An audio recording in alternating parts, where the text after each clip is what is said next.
Hey y'all, Tara May here, and this time I wanted to bring you one of my all-time favorite movies ever, and that would be John Carpenter's The Thing.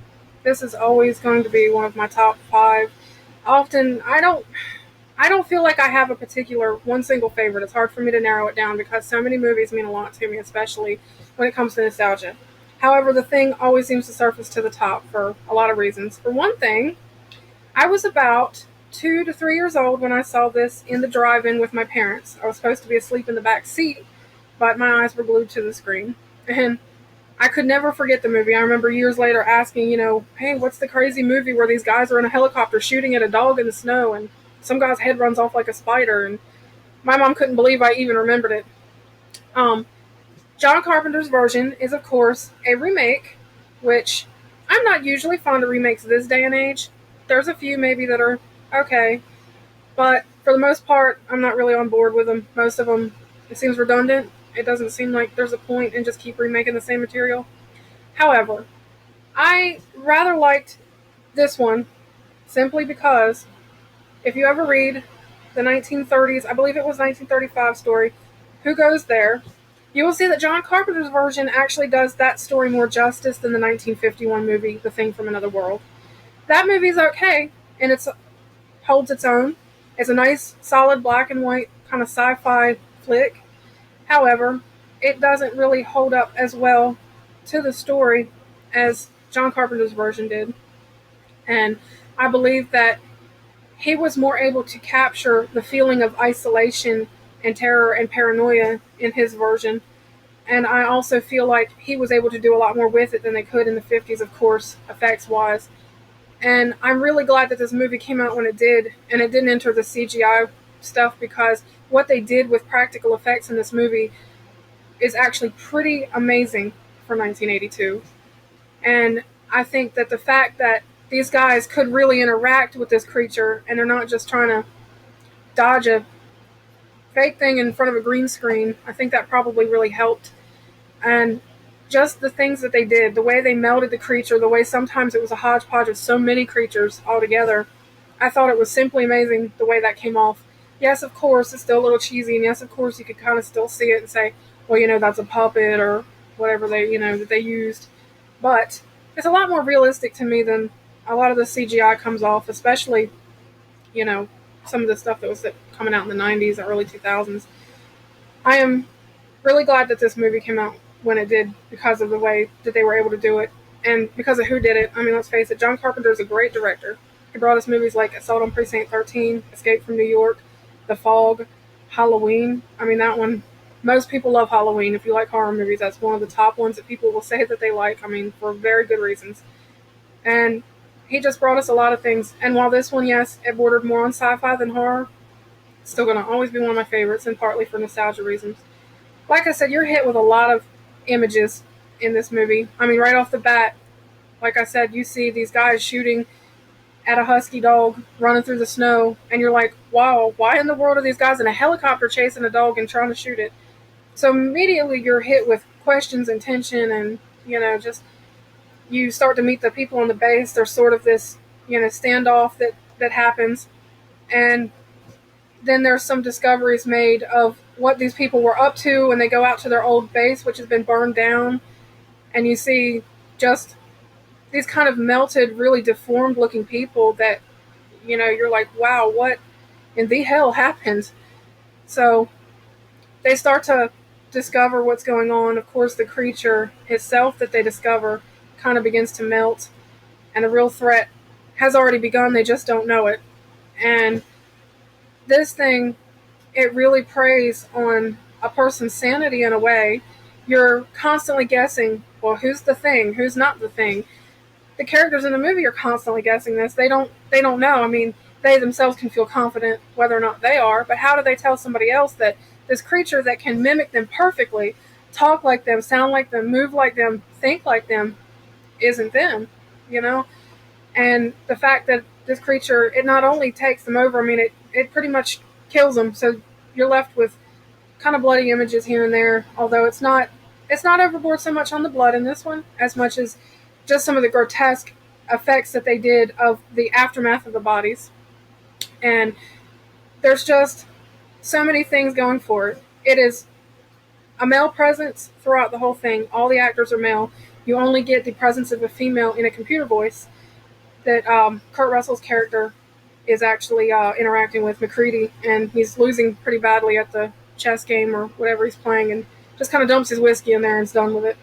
Um, some of these characters, are pretty fun characters. They've got their quirks and stuff, and like I said, it's hard to guess the method in which they have to try to figure out, or method they try to use first, of course, gets sabotaged, and they've got to try to figure out, well, how do we root this thing out? Who do we decide? How do we decide who is it and who isn't? So there's all kinds of things going on in this movie all the time. There's not a dull moment, in my opinion, where the movie just lags and nothing going on, and you're constantly just left with this feeling of isolation, this, kind of trapped, this paranoia, and just watching these guys interact with one another in this way is kind of fascinating. They really played off each other well. Their characters worked well together. You could see, kind of rivalries here and there, and it seemed like that was authentic in a way. And I really liked the fact that the way the effects were done and the way they would explain things. There was an instance where there's sort of an autopsy, I suppose it would be, on one of the dog creatures once they've discovered that this thing is there, loose on their base, taking things over. And it's kind of made an attack on the dogs with this really awesome scene with these long kind of, I don't know, tendrils coming out, shooting out, grabbing dogs, and doing all kinds of crazy stuff they come up on. And the guy that is performing the autopsy, he's saying stuff like, you see this? This isn't dog, it's imitation dog. And that just kind of always struck me. For some reason, it's kind of funny a little bit, but not funny, because, just imitation dog, it just kind of sounds, But there was nothing funny about it. It just, when you stop and think about it afterwards, when you're not in the moment, imagining what that would be like. And I don't know, you hear people talk about, imitation crab meat or something like that, but imitation dog, it's just kind of strange. However, there's so many important things going on in the movie in a way that make you think.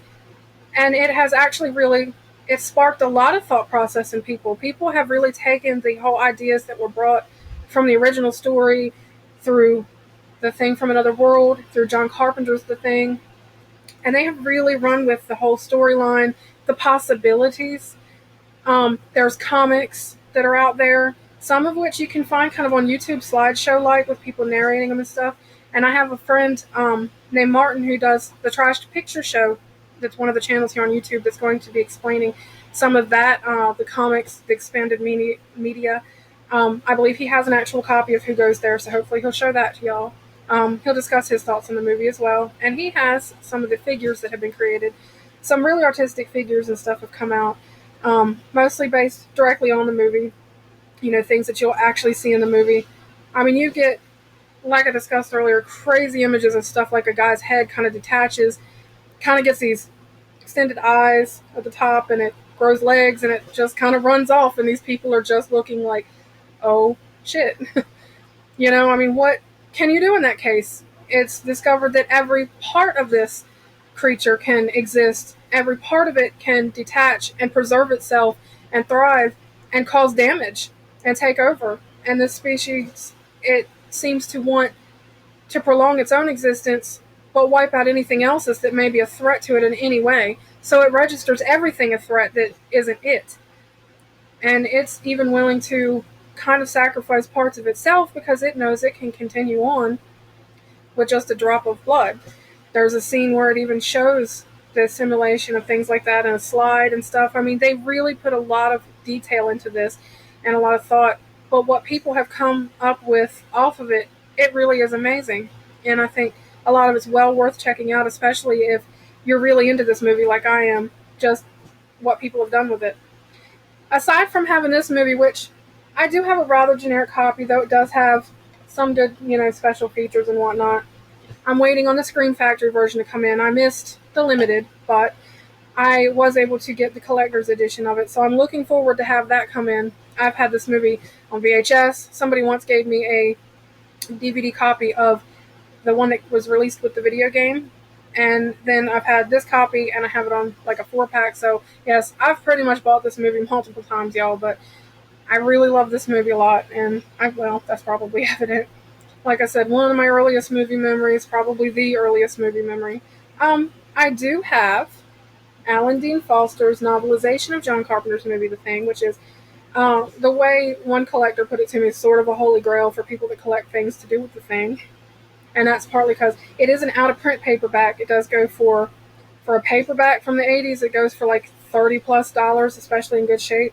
I I picked this up years ago online for a couple of bucks, so I thought it was pretty amazing when I found out it was going for what it kind of goes for being just an old paperback. So if y'all find that in a Goodwill or a Salvation Army or some other thrift shop, I'd pick it up even if you don't want it. Somebody is going to want it. They're liable to pay a decent price for it. You see them rarely on eBay. Apparently, it is not one of the easiest things to get, but it is a really good read and expands on some of the characters. It even has a thing where it's talking about there was actually a big greenhouse on the property, and they weren't really growing that many vegetables and crops, but some of the people had decided to grow pot in there, so that's kind of amusing because you don't really so much get or know that some of these characters kind of went there. I don't know if these things were cut from the movie but made it to the book or what, but there's also talk. One of the guys is kind of obsessed with watching these recorded copies of The Price is Right. I guess it just kind of makes him feel like a little piece of home when he watches it, like sitting in his living room, just kicked back watching a show. And I thought touches like that, they kind of expanded on the character and made you feel even more for them. So it was even a little crazier when, you might lose the character. And I don't want to ruin the ending, but so I won't really discuss it. But there's actually a lot of speculation as to what's really going on in the ending of that movie and how symbolic it might actually be. Some people really seem to think there's more going on with the final scene between the characters that are left that's taking place there. I never really thought about it till I heard so many people discuss it. And like I said, it would kind of spoil it for those of you who haven't watched it if I were to try to get into it. But there's lots of people willing to talk about it. I see it on Twitter from time to time. Even as much as a month or two ago, I've seen people discussing this aspect of it. Other people probably talking about it in their reviews and summations of the movie. But I'm really urging people to see it if you haven't. It's pretty much a staple in my opinion. And I mean, it's kind of hard for me to believe you'd be a horror fan that watched older stuff and haven't seen this by now, but you'd be surprised what people put off. I just really would recommend the film to about anybody that likes anything sci-fi. I know it's kind of aliens, but it doesn't feel like the same typical alien story you normally get, and it's not like little green men running around. It's completely different than that. And so I would definitely highly recommend it. And like I said, for more information on some of the other stuff out there, visit the Trash Picture Show channel and check out what he has to put up. And I hope that y'all subscribe to me, and you can follow me on Twitter at TaraMay79. That's TARAMAE79. Any comments or suggestions that you have, anything you'd like to see me review or you think that I should watch or want to know if I've watched and see if I'll do a review on it, I will take suggestions on Twitter or on here. And I thank y'all for watching, and I hope that I shared a little of my passion with this movie and that it made you kind of feel something for it too, because it's just something that's always going to be dear to me. And like I said, some movies, they stand out.